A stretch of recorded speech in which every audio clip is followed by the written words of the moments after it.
இன்றைக்கி நெல்லிக்காய் பருப்பு சாம்பார் எப்படி வைக்கிறதுன்னு பார்க்கலாம். புளிப்புக்கு நெல்லிக்காய் தான் சேர்க்க போகிறோம், அதனால தான் இந்த பேர். வெஜிடபிள்ஸோட 2 பெரிய நெல்லிக்காய் எடுத்து வச்சுருக்கேன். கேரட்டு, பீன்ஸு, வெங்காயம், தக்காளி, பச்சை மிளகாய், இந்த நெல்லிக்காய் எல்லாத்தையும் குட்டி குட்டியாக கட் பண்ணிவிடுங்க ஒரே சைஸில். ஒரு ப்ரெஷர் குக்கரில், சின்ன ப்ரெஷர் குக்கரில் எல்லா வெஜிடபிள்ஸையும் போடணும். ஒரு 100 கிராம் மூங் தால், பயத்தம்பருப்பையும் வாஷ் பண்ணி போட்டுருங்க.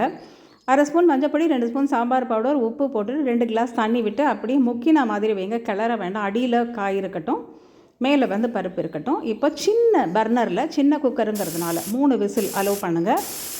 ப்ரெஷர் ஃபுல்லாக டவுன் ஆனதுக்கப்புறம் திறந்துட்டு கரண்டியால் மசிச்சிங்கனாக்களே அப்படியே சாம்பார் ரெடி ஆகிடும். நம்ம ஒரு தாளிப்பு கொடுக்கணும். எண்ணெயில் கடுகு, வெந்தயம், ஜீரகம், கருவேப்பிலை எல்லாம் தாளித்து இந்த சாம்பாரில் கலக்கிறோம்.